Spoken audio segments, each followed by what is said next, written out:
Hi guys, Deanne here from Canada Abroad, and thanks so much for tuning in. Today we are going to be talking about express entry draws and whether the upcoming Canadian election will be having an impact on those draws.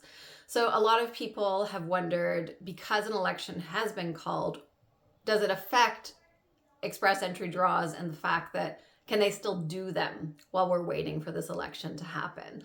And if we look at the last two elections, the answer is yes, they can.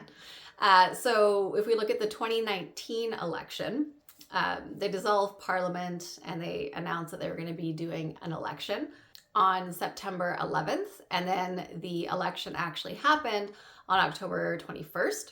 And in between those two dates, they did do 3 separate express entry draws. And then if we look at the last election that was back in 2021, they dissolved Parliament and announced an election on August 15th, 2021.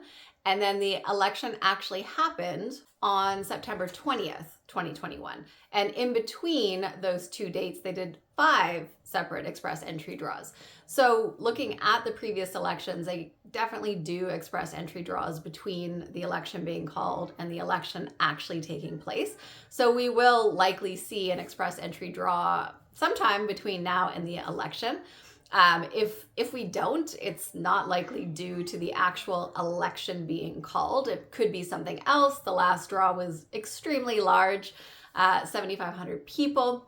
So that's usually what we would see over 2 separate draws. So that could be having an effect on the delay.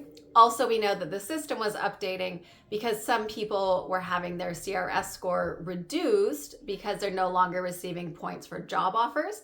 So we know that there was a bit of an update going on in the system as well. But to answer the question, yes, we absolutely could see an express entry draw between now and the actual election happening. So thank you guys so much for tuning in, and don't forget to subscribe to the channel if you want to stay up to date with the latest Canadian immigration news and updates.